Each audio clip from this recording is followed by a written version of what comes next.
These new Spider-Man movies aren't bad, I guess. The characters are likable. Tom Holland is great as Spider-Man, probably the best actor who has played Spider-Man. And Homecoming is the first not terrible Spider-Man movie in quite a while. So I totally get why people really like these. My only problem with them is that they're completely soulless. And I'm not talking about the part where they advertise Disney. Join me and together we'll build my new Lego Death Star. What? Nor am I talking about what Martin Scorsese was saying. Their own new art form. And it's great to go to an event like an amusement park. He said they aren't films. I think they're films. I'm just saying that some of them don't have any personality whatsoever. And these are two of those such films. First, let me explain what I mean when I say it has no soul. It doesn't have that much to do with how good the film is. Even the most boring fucking movie can have a soul and uniqueness to it. But it is true that most movies that make a good impression tend to have a soul.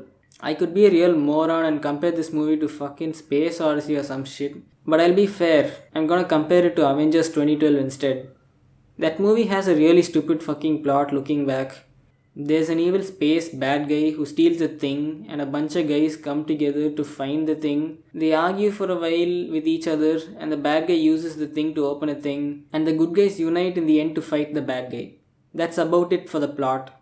The thing that makes it stand out, however, is how Joss Whedon handles the characters and humor. He uses the characters' personalities creatively. No surprises. Ow!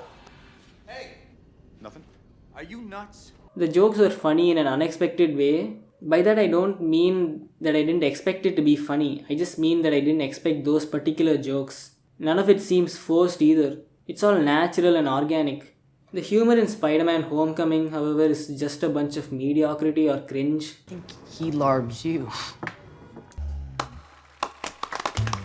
I'll admit there are a few good ones, like when he's going through a bunch of backyards, or when he tried to intimidate Donald Glover. Besides, it's not the cringy nature of the jokes that makes the movies soulless. Because, of course, movies with cringy humor can have a soul. That's a cute outfit. Did your husband give it to you? It's just how obvious their existence is. Of course, they're gonna make a joke about him always having something to attach webs to. Oh, look, a puberty joke. Also, Aunt May is fucking hot. That was the most repeated joke of all of them. They're just so obvious, just like everything else in the movie. And I know that the twist with Birdman was unexpected, but it honestly wasn't game changing. The only effect it really had was that it made things harder between Peter and the girl, who really didn't matter in this. It wasn't like he was madly in love with her or anything. Their relationship was just cute and had barely begun. The only unexpected twist in the movie made no real difference. It's true that Raimi Spider-Man movies don't hold up. In fact, some of the things in them are fucking awful. Like the cliches, terrible dialogue, Green Goblin looks like shit. The extras are terrible. It's Spider-Man! And that's not the end of it. But it definitely makes a better impression on me despite these embarrassing issues. I'm not saying that the jokes are groundbreaking or anything. I mean, there's nothing groundbreaking about any of this shit. But at least you can see Sam Raimi's creativity come through. It certainly isn't shot boringly, unlike the MCU ones which are. Spider-Verse is, however, the best Spider-Man movie, which I guess isn't saying much. It had a lot of emotion, especially between Miles and his dad. Once again, unlike the MCU movies. But of course, just because one movie isn't as good as another doesn't make it bad. I'm just saying that Homecoming and Far From Home have none of these things to offer. Not emotion, not creative humor, not even creativity in something like cinematography or other technical elements. Like you have the Dark Crystal, boring fucking movie with a boring fucking protagonist. But the world is alive as fuck, all thanks to the really creative look and beautiful puppets. While it's true that the MCU Spider-Man movies are more entertaining and I'd rather watch them over the Dark Crystal is definitely more of a piece of art.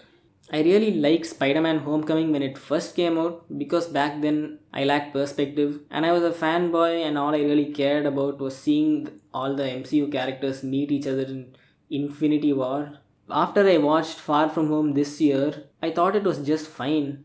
And upon rewatching Homecoming, I realized I feel the same way about it as well. Let's not forget that Homecoming had 8 writers. Sorry, at that point it's just a fucking boardroom. I'm pretty sure that even people who love these movies now aren't going to remember them 10 years from now. Some people think that Far From Home is great and it's about Spider-Man going out of the shadow of the other Avengers and especially Iron Man. But honestly, Far From Home is worse. Because Spider-Man doesn't even have a fucking heroic goal in it. What are you gonna do about the water monster? Nothing. The Closer Look made a great video about this very problem. Spider-Man in this film is extraordinarily passive. Fury tells him to do something, so he obeys without a word of objection.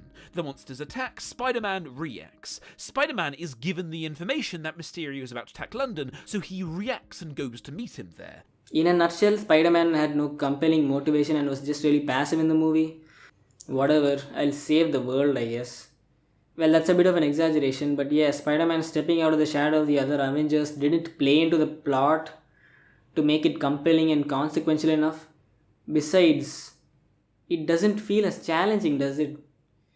There's a bad guy, so you gotta fight him, and there's nothing really difficult about it except the physical fight itself, which is supposed to be the frosting on the cake. The cake being the characters and story.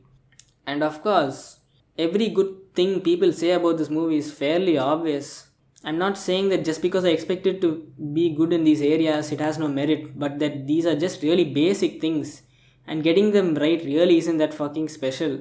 People who say it's funny and cute, that Jake Gyllenhaal was good, or any of the other actors for that matter, or that the CGI was good, these things are just basic, and it would be embarrassing if they fucking got them wrong, and not commendable if they got it right. Because these movies are products, even the ones I like. And they're made by giant fucking companies. It's not like I'm shitting on some indie director who somehow managed to have good CGI in their fucking film. Like it's Disney, jeez.